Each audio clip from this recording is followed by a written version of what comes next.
dito sa mundong ating ginagalawan, paninigarilyo, basura, kahirapan, pag-aaway, sila lang ba talaga ang tunay na problema dito sa ating mundo? Kasi ako, bilang isang bata, bilang isang normal na bata dito sa ating lipunan, hindi lang ito nakikita ang problema. Dahil bilang isang bata na nais na mamuhay ng tahimik, payapa, ngunit magulo ang isip. Isa sa mga problema na kinakaharap ko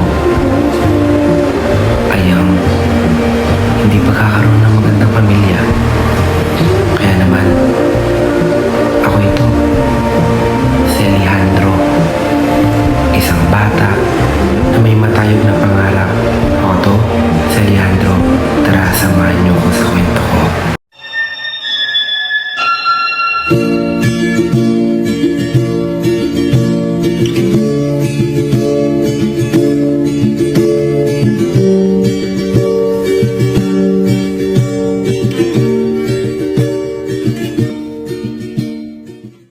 Inahandog ng LPT Production mula sa likha ng Chairperson Sandra Sayo, Tata Emisones.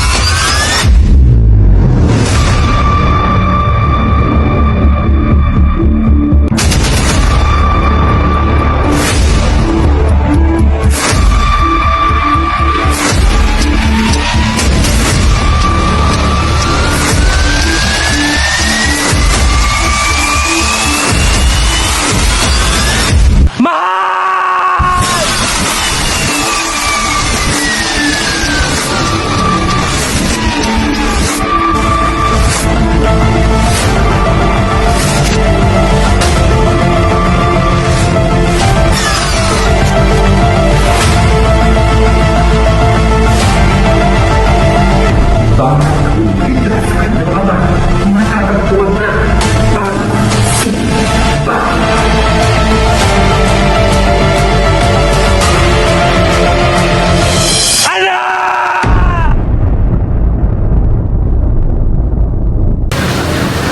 Oh, andyan ka na pala. Tingnan mo yung anak natin, no?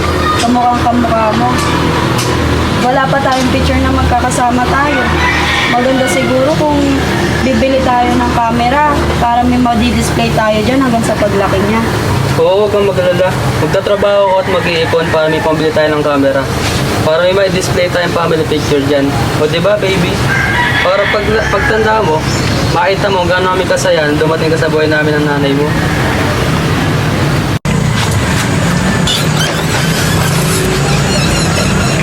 Alejandro!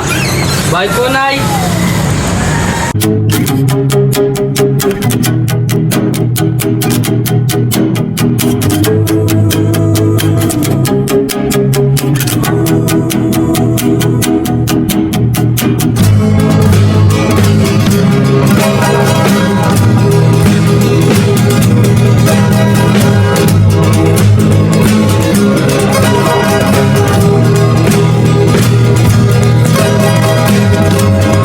Stuck in a stalemate, many bars no hope.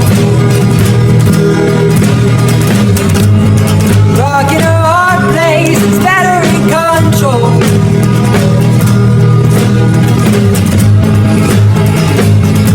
What am I waiting for?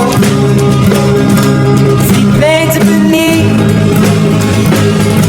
my compass, my transport.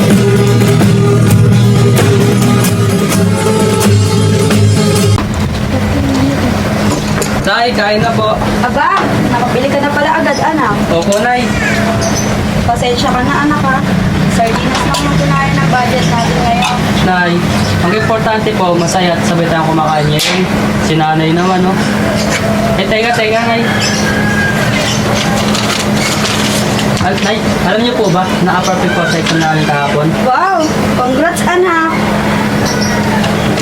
Siyempre naman, Nay. Sa'yo ako nagmana eh. Saka, Nay, may re-request po sana ako. Ano yun? kailangan na po kasi namin ng bagong cellphone para po na-adjoin na po sa GC namin. Saka para po nababasa ko po yung mga announcement ng teacher namin. Anak, alam mo naman, di ba, na hindi kasama sa budget natin yun. Maliit lang yung kinikita ko sa pagsa-sideline at paglalabada. Eh kung pag-ipunan na lang po kaya natin, Nay. Kaya mo ba? Opo, Nay. Marami na po pwedeng pasukan ng trabaho po dyan eh. Sige anak ha, maraming salamat Alejandro. Napakabait mo talaga. Tol, tol. Ano ka niyan, tol? Wala, Tol. Nag-iisip lang ng pwedeng pasukan ng trabaho para may pagkakaitaan, para may pandagdag ako sa ipon namin ni nanay para makabili ako ng cellphone na gagamitin ko sa school. Sakto, may alam kaming pagkakakitaan. Ano yun, Tol? Nagbebenta ka lang, tol. Ang ano? Alam mo na yun. Hindi siguro, Tol. Marami pa naman ang pwedeng pagkaitaan dyan, saka pwedeng pasukan ng trabaho. Tulad ng pag-deliver ng tubig, pagbubuhat, pangangalakal, saka pagtatawag ng pasahero. O sige tol, naiintindihan ka naman namin. Alis na kami. Pag-isipan mo na lang sinabi namin sa'yo. Hindi, Tol. O sige tol. Tawagan mo na lang kami, tol. Hindi, Tol. Mama, kamusta na di na? Tayo laging nagkikita, miss na kita sobra. Lagi na lang kami ang nauuna. Di ba pwedeng ikaw muna, akin ang pangamba? Dahil ikaw ang aking mata, sa tuwing mundo'y nag-iibang dahilan ng aking paghinga. Kaya huwag mag-alala, ipikit ang iyong mata, tanga, pahinga muna, ako nang bahala. Labis pa sa labis ang iyong nagawa, mama, pahinga muna, ako na. La tara tara, la tara tara, la tara tara tara, la tara la tara, la tara tara, la tara tara, la tara tara tara, la tara la tara. Diyos ko, sa wakas, nakabili na rin ako ng cellphone. Makapag-picture na ako ng ganon, ganto, ganire. Ay sus, kapog. Oh, Alejandro! Hoy, Tol. Kumusta ka na? Okay lang, Tol. Ito, may bagong cellphone. Kakabili lang namin. Nakaipon lang kami ng konti sa ipon namin ni nanay. Anong pangalan mo sa FB, Tol, para ma-add kita? Jay Rivera, tol. O siya, mauna na ako. O, sige, Ingat sige, ka. Tol. Ingat, Tol. Paksip mo ako, Tol, ha? Luto laban. Dapat ako na tumira pala, siyempre. Wala, malaki bantay kanina. Pare, specialist naman kami. Bilis naman ako, eh. Kaya naman yun. Pero nakahanap, lalaki ng kalaban. Kulang pa. Ginanong ka talaga, malaki talaga. Hindi, pinasok niyo ako, 30 seconds. Oo. Kuya, pwede ko po ba kayong picturean? Kuya? Bago mo, Picturean ko lang po kayo. isa pa. Po, kuya. Sige, picturean po kayo.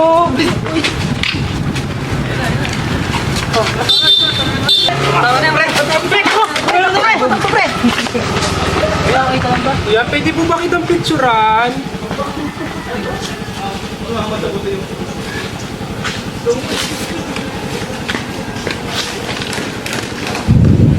Kawawa naman si Kuya. Sa susunod nga mag-picture kami.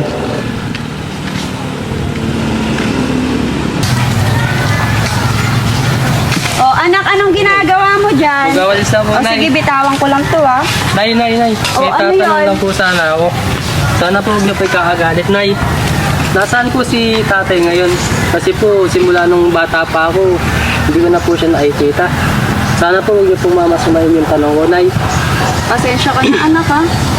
Maski ako hindi ko alam kung nasaan yung tatay mo. Kasi mula nung umalis siya papuntang Bataan para maghanap ng trabaho, hindi na siya bumalik. Ang huling balita ko, talaglag daw sa bangin yung sinasakyan niyang bus. Kasama yung kumpare niya. Ganun po ba, Nay? Sana po nasan mo si tatay ngayon, sana po buhay siya. Mukhang malabo na yun anak. Pero sure ako, proud na proud sa'yo yon. Bukod sa gwapo na, masipag, at matalino pa ang Alejandro namin. Salamat po, Nay. O sige na, yariin mo muna yung mga ginagawa mo ha. Sige po, Nay.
tayo.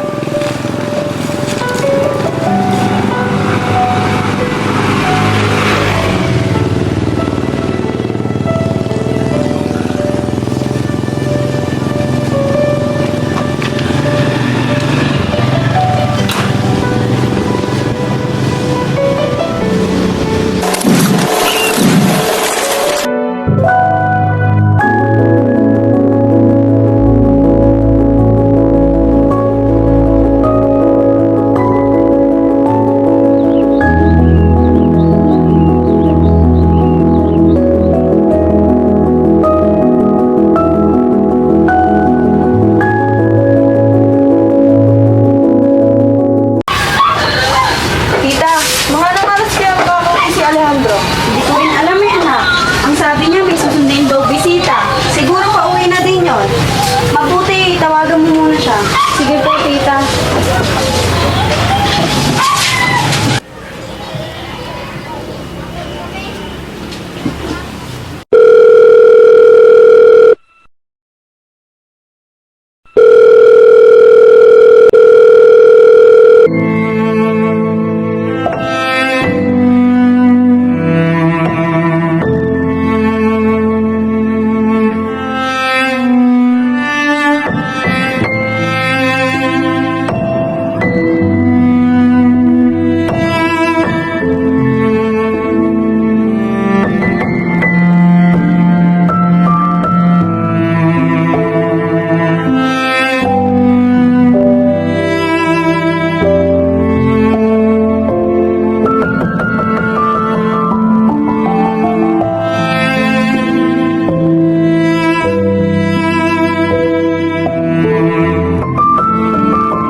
Nay, nandito na ako.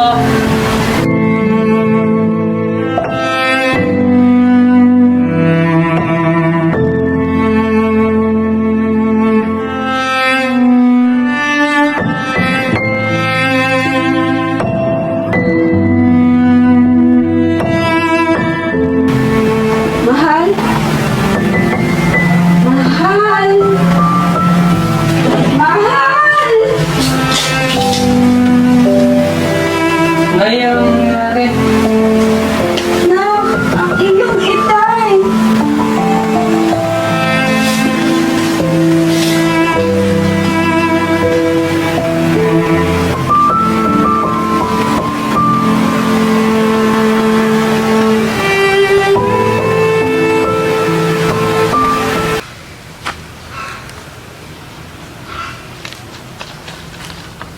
Uy, Mukhang pagod na pagod ang asawa ko. Magkape ka muna. salamat. Mahal, kahit na mapagod ako buong maghapon, pag uwi ko naman ng bahay, ikaw at si Alejandro ang madadatnan ko. Kahit na aluin ko palat ng mga semento dyan sa mga pagawaan, ibuhat ko palat ng mga bakal dyan at yero, mahal. Pag uwi ko naman, ikaw at si Alejandro madadatnan ko, kaya lahat ng pagod ko, Diyos ko, lahat yun mawawala. Mahal, kaya sa'yo ako. Kinikilig ka na naman. Ay, mahal, natatandaan mo pala yung yung una nating pagkikita. San ba yun yung Kay Mang Carding. Oo, sa may bukiran nila Mang Carding. Alam ko una nating pagkikita nun yung pagbubunot ng Bulaklak sa Sampaguita. Kasama pa natin yung kababata ko, si Marlon. Oo.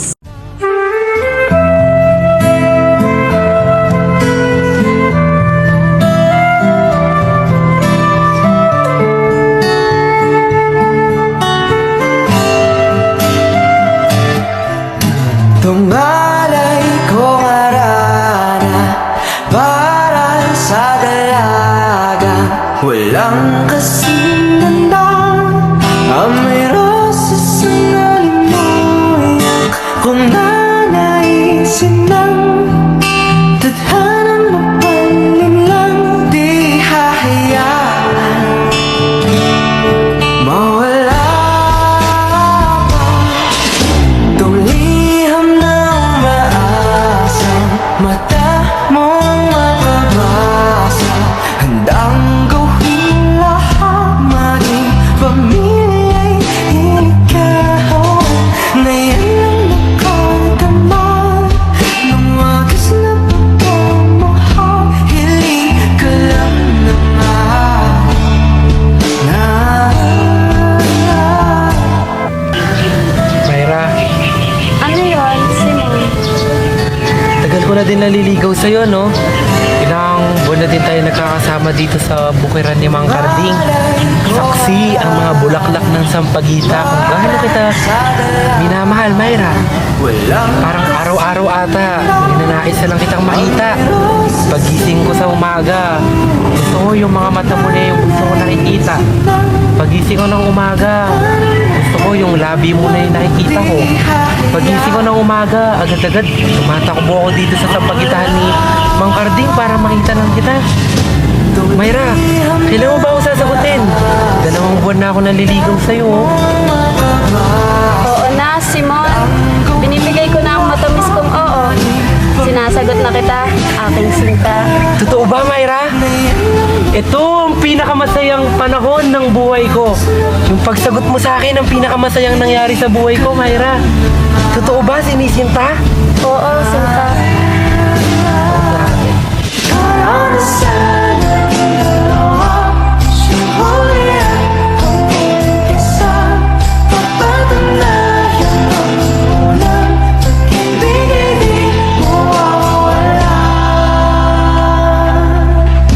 Nakailang tula na, ba't tila di napupunan ang tanging kong hiling? Hanggang dulo ikaw ang gabi. Simon!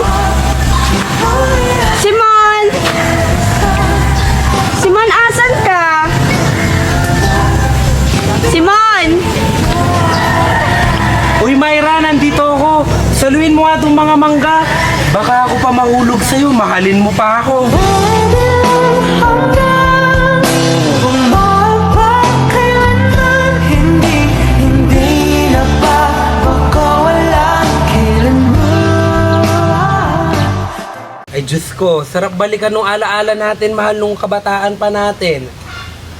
Nga pala, mahal, balik tayo kay Mang Karding. Nakasalubong ko yung anak niya, si Marlon, yung kababata ko. Ayun, isa na pala siyang guro, mahal. Sa bagay, nung bata pa kami, matalino at masipag naman si Marlon. Kita ko din yung paghihirap ni Mang Karding sa kanya para matustusan lang yung pangangailangan niya. Pero siguro, mahal, kung di lang kami iniwan ni nanay at tatay, siguro isa na din akong guro ngayon. Di ko na kailangan magtiis sa init ng araw para may pantustos sa pangangailangan ko. Pero malaking pasasalamat na din dahil natuto kami mabuhay sa sarili naming paa. Natuto kami tumayo sa sarili naming paa. Tapos, mahal, na-realize ko lang din sa buhay kong to, nakakaraos naman nakakayanan naman natin kahit ganito yung trabaho ko. Pinagsisikapan ko talagang kumita ng pera para mabigay yung pangangailangan yung dalawa ni Alejandro.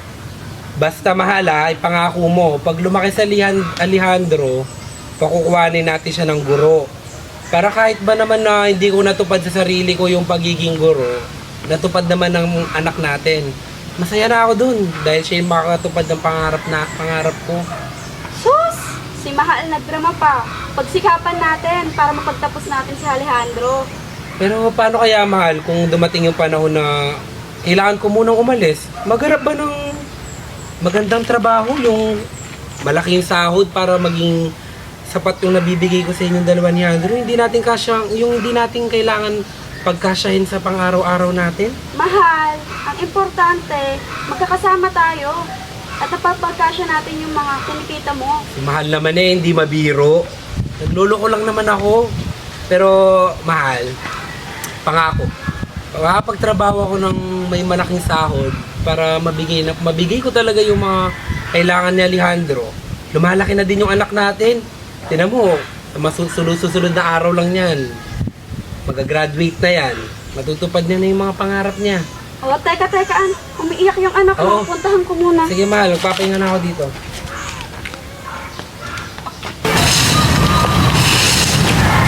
Oh, ito lang kinita ko sa pagtatrabaho ko. Bintek! 250! Mahal, ayun ang kinita ko sa pagkukonstruction sa amin dalawa ni Ace. Ayun ang Gusto kinita naman. namin. Paano natin pagkakasya ito? Pamili pang diaper at gatas ng anak mo. Magbayad pa ng kuryente. Mahal, ang dami na namin trabaho pinasukan. Sa pagkukonstruction ng... Ayan ang talaga nakayanan ko. Diyos ko naman, ang dami kong pinasukan ng trabaho dyan. Tapos uuwi ako, ganyan pa madadatnan ko. Ano? Aalis ka? Aalis talaga ako. Kaya umalis ka! Mahal, pasensya ka na kung gagawin ko to. Iiwan ko muna kayong dalawa ni Alejandro upang magtrabaho sa Bataan. Alam ko, hindi sapat ang mga perang binibigay ko sa'yo. Kaya naman buo ng decision ko, Mahal. Papakalayo-layo muna ako para makapagpaipon ako. Para sa anak natin. Para sa inabukasan natin. Mahal, alam ko na masakit at mali ang gagawin ko na to. Pero nawa dumating ang panahon na maintindihan mo ko bakit kailangan ko gawin ito. Para sa pangarap natin. Para sa anak natin. Para sa ina din, Mahal. Gusto ko dumating ang panahon na may bibigay kong pangangailangan mo. Pangangailangan ng anak natin. Hindi lang dahil sa pera ito, Mahal. Kundi dahil mahal na mahal ko kayo, dalawa ni Alejandro. Mahal, pangako sa pagbabalik ko, may sapat na akong pera mabibigay sa'yo. Pangako ko yan.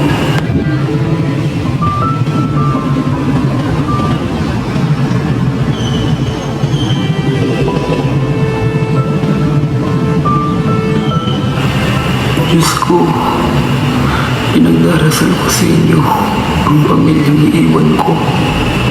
Naway mahanap kong trabaho na magiging sapat ang sahod ko para mabuhay kong mag-ina ko.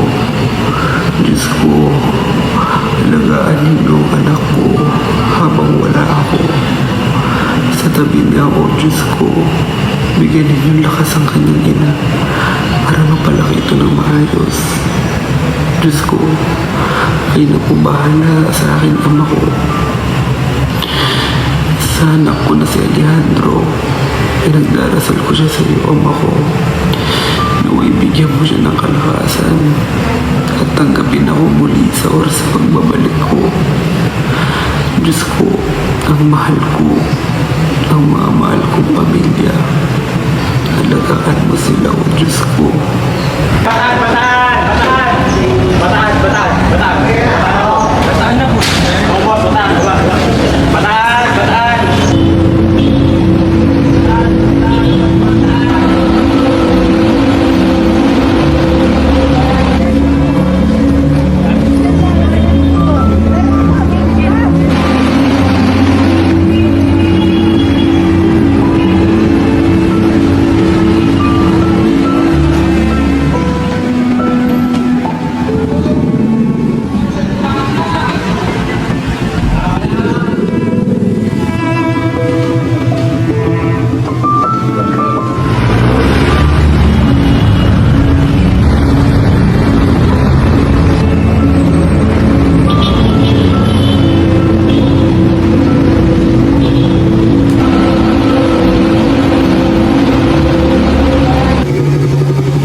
Wala pa tayong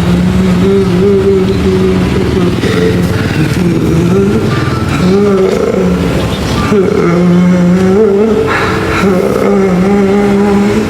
Maganda siguro kung bibili tayo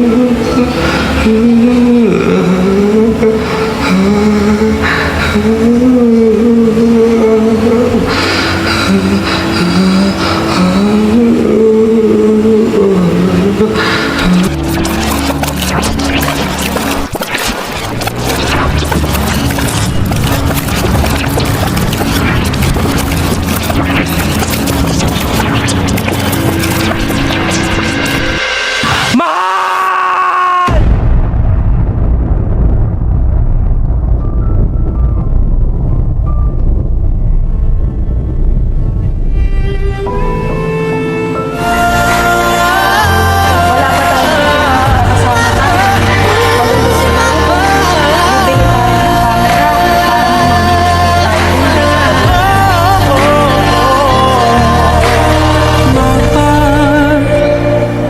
Pahinga muna ako na.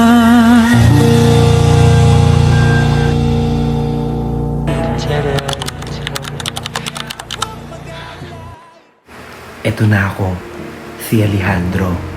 Naging karamay ang aking magulang sa problemang naranasan ko. Eto na ako, si Alejandro, na pagtagumpayan ang pagsubok na nadanas ko sa buhay ko. Eto na ako, si Alejandro, natagpuan ang ama na hinahanap ko.